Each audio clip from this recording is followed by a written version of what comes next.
Welcome back to the second episode of No Cap Space. This week we're only joined by Sajith and Robert as Ethan's still crying with the Super Bowl. Woo, Chiefs, baby! After going on a 40-minute rant last week about how the best pass defense in the league and the best rush defense and the best rush game is going to just dominate the Chiefs. Suck. So what did you see in the game that helped the Chiefs get past 49ers? Well, to Ethan's, in respect to Ethan, his statement about their defense was correct for, the first three quarters, as it was only, they held the Chiefs to 10 points, but that fourth quarter, they just, when the Chiefs defense actually stepped up and did something, I think that one sack they had on Garoppolo, their defense just quit. And Mahomes became Mahomes. He had two interceptions through the first three quarters, and he just dominated the game. Yes, like I said, I really do think what I believe was the reason the Chiefs won the Super Bowl, and that at any time in the game, the Chiefs could just go down and score a touchdown. And especially on the one drive with the 40-yard touchdown pass to Tyreek Hill and the pass to Travis Kelce in the end zone that ended up being pass interference, that's really showed the offensive abilities of the Chiefs that only did get them past the 49ers. All fairness, the second MVP candidate was definitely David Williams. I thought he played a really excellent game, and he was definitely like I said, the second MVP candidate. He was arguably the second best Chief. Yeah, on that O line. Undoubtedly, I think especially with Mahomes not playing to his standards in the first three quarters, he really carried a load in a way, and just to support the offense and even keep him in the game.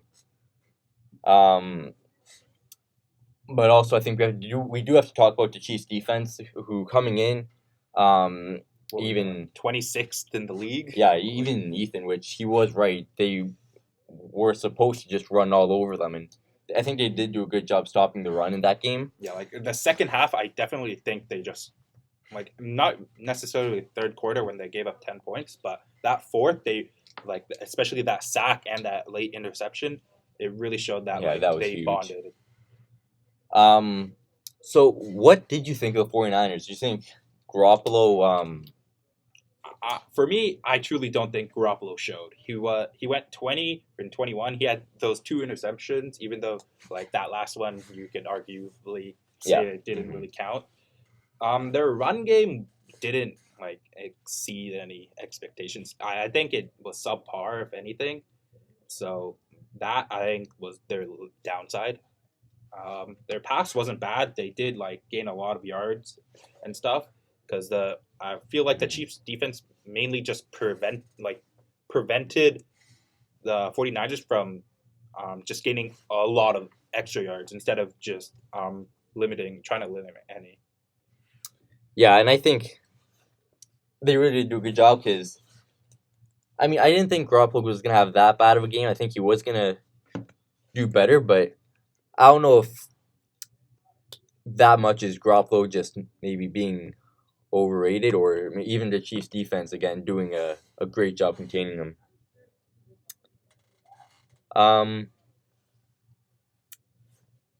Yeah, that's what we can't have that space. I'll edit that.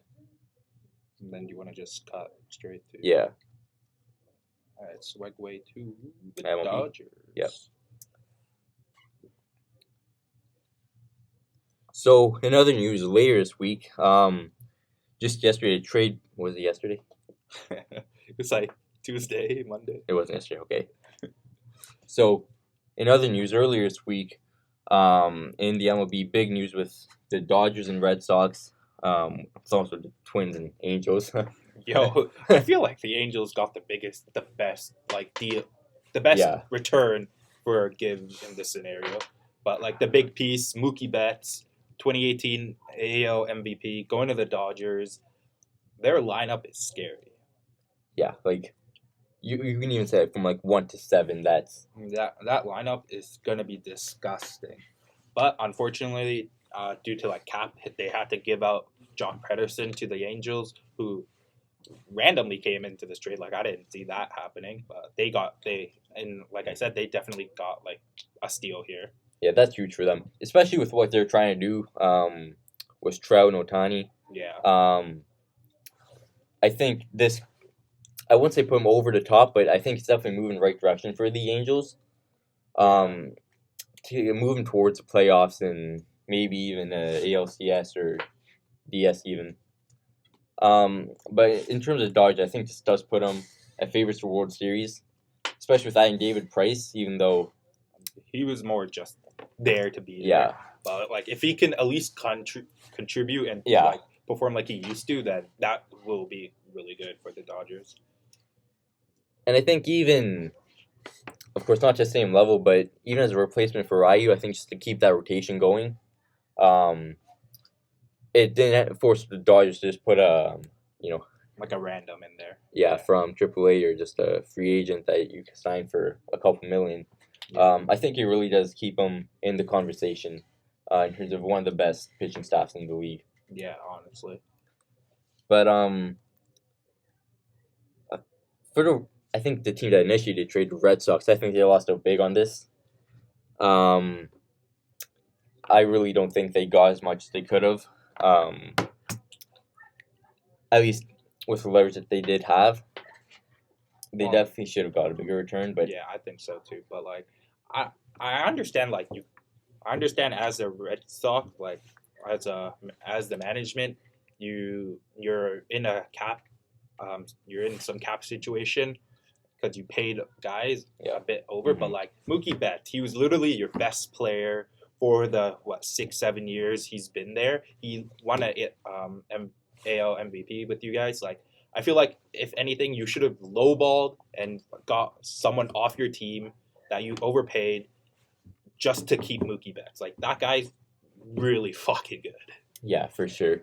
And Verdugo, I think, is a great prospect. Definitely not one of the best ones the Dodgers have. I think he's third, or he was third in the organization. A great outfielder, and no doubt he's going to be a great player in the future. But I do think that they really did miss out on something. Yeah, and then the Twins here, they gave up a pitching prospect to the Red Sox to get just a starter pitcher who can fit nicely into their role. So they did a decent 1-for-1 in there. Yeah. But of course, the trade hasn't officially gone through due to a medical with one of the prospects not being completed yet. Yeah. Now, of course, that does give the Red Sox the right to just pull out of the deal. Or ask for more. Yeah, for sure. Now, I think ultimately that is up to the owner because he's the one that wants to cut down on spending for the team. But do you see any possibility that they do pull out or use that to get a better return? I feel like they should realistically ask for more prospects, but I don't really see them pulling out of this just because of what's already happened. But I definitely think the Red Sox should at least ask for someone else. Yeah, something they should definitely look into because, I mean, it's really a second chance to improve on something that you really didn't do that great on. Yeah. So going to another huge market in the NBA, the Knicks, firing their president of basketball operations and looking into Masai, Ujiri, general manager and president of the Toronto Raptors. They did find a new president, but you think the talk around Masai leaving Raptors is over now? I don't think so. Like realistically, they still are going to pursue him for 2021. And from what I've seen, I've heard that Adam Silver, like the NBA commissioner as well, has tried persuading Masai to go to the Knicks, which is obviously tampering. But from his perspective, just so he can gain more money.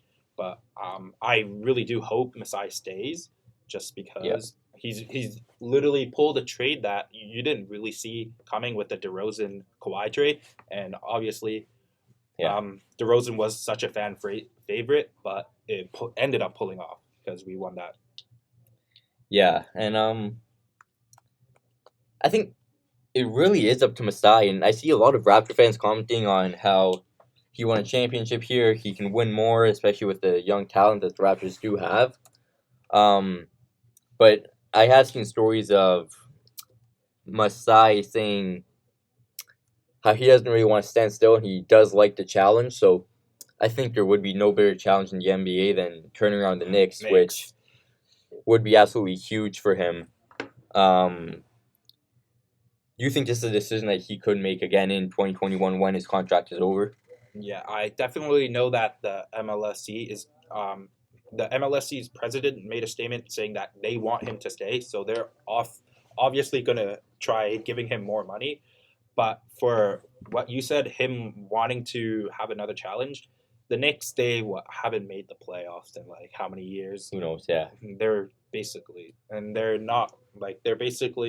really low right now. They have those young prospects with RJ Barrett, but they also have like people who didn't really perform with like Kevin Knox and everything. So that will definitely be like his greatest challenge. So yes. if he does go, I mean, and if he can turn it around, fair play to him. And I think even outside of the Knicks, I think as a challenge and an opportunity for him to even move into a league role as an official or even something he's doing in Africa. I think just this week he was on a plane with Trudeau, going to an Africa political thing. I don't really want to mess it up, but an African nations, Yeah. Something I don't really know. But again, just something like that where he would just move completely out of basketball. I think would be something that he's interested in, especially with all the work he's done for his home country of Nigeria. Yeah. So I think the only way to really stop this story from being passed around is if MLC does sign him to an extension. What do you think it would take to sign him to a long-term deal to keep him here? I don't think he's the type of person that will like be very influenced by the money. So it's realistically, and I honestly don't see him signing an extension unless like something big happens.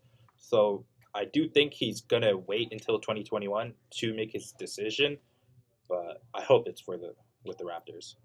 Yeah, for sure. And I've heard some big numbers about $100 million for 5 years, and even part ownership in the Raptor or in MLSE, which would be the first of its kind.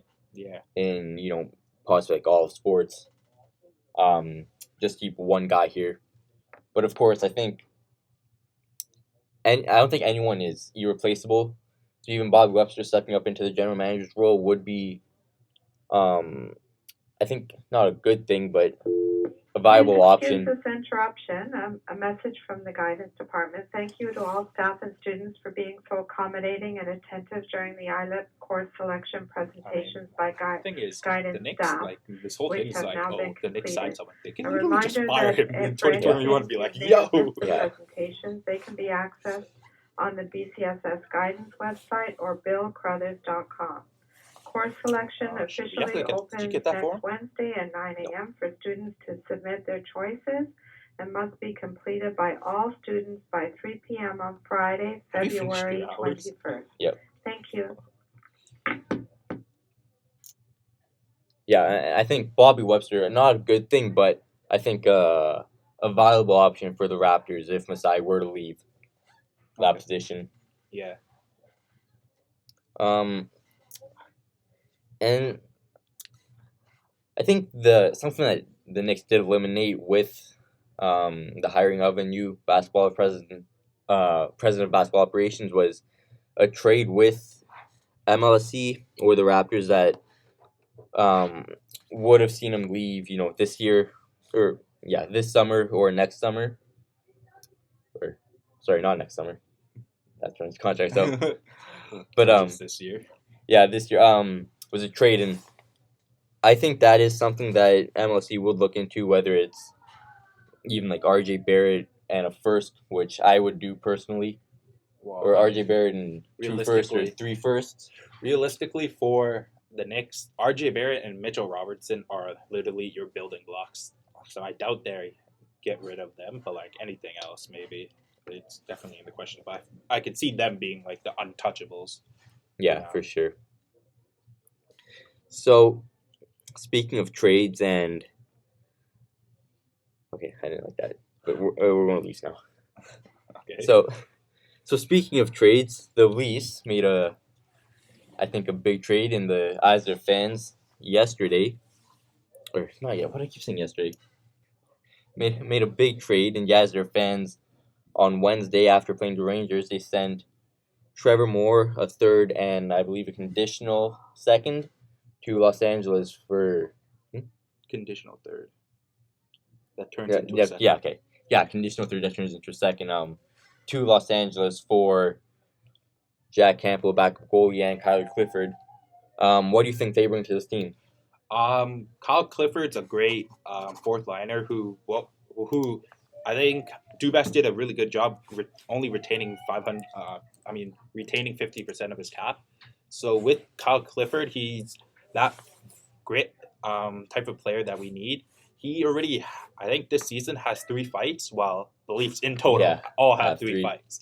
So that he definitely brings like the toughness line that we used to have back in the day with like Colin Orr and Ryan Fraser. Matt Fraser. Oh, Matt Fraser. Yeah. So like if like another 5-3 scenario happens when you're down, Keefe can always just send him out, maybe like give the boys some life.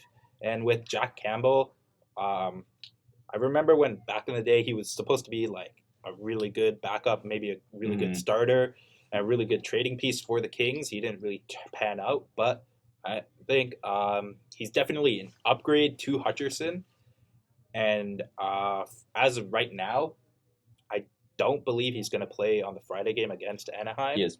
He is? Yep. Okay, so he is playing Friday, while I do believe Anderson's playing Saturday. Apparently. No, he's not going. Well, that's okay. Well, okay, we're going to see Jack Campbell in action at least for this first game. I actually think he's a good backup.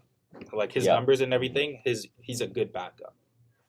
Now, the question just come up, why did they make this trade? Was it Michael Hutchinson, tripping and falling, and that was that was something else. Like it took him like a good 2 seconds. Kreider was behind the net, and then he just sort of dove. You could have I feel like with anybody else, you could have easily just slid there. And then he hurt himself diving. He hurt his left knee. Dermott tried giving him his stick right after he didn't get set, and puck went in. But is it because of that, or is it an issue with Anderson's recovery that forced the trade? For me, I think it's realistically both, because not necessarily him falling, but like his play over his starts and everything. He's what? I think out of his like couple of starts, he's let in three goals in the first period, like 8 times or more. Yeah, 9 out of 13. Which is horrendous. Yeah. So his play and the fact that Anderson's timeline isn't very confirmed and foreseeable made Dumas pull the trigger to at least make sure that we get wins and we get back into the playoff spot without fully counting on like a not 100% healthy Anderson. Yeah, again, he is out for the weekend, so with especially a neck injury, I think it's something you have to be careful with. Yeah, of course, and something that's really hard to get a read on of how long he's going to be out. So I think, definitely trade was a good thing just to take care of that issue. And of course, Kyle Clifford, that's always something that you want, especially from someone that can score too. Yeah. I think he has like 14 points this season, around that, and that was what Trevor Moore was on pace to. So I think it was a very good deal. Yeah, for sure. And maybe that is something that can turn around the play of the Leafs, which in the past couple of weeks, I'd say even, it's been really back and forth, for lack of a better term, but it's just really been really high highs and really low lows, just going back to the Chicago game before the break. Yeah, that was bad. And then coming back from their break, playing Dallas and Nashville, I believe, playing really well in those games, I think. We'll wrap up soon. But playing really well in those games, I think. And then coming back after the All-Star break and just not playing well at all. I think a trade like that is something that could turn it around. Yeah. Well, we'll see it for this week and if it actually pays off. Yeah, for sure. And even tonight against Anaheim, Cal Cliff does have 11 fights against him, so I'd just love to see him drop the gloves in his first game and really just put a boost of energy into the team. That would be great. So on that note, I think we'll wrap it up. A great second episode, and we'll be back next week. See ya.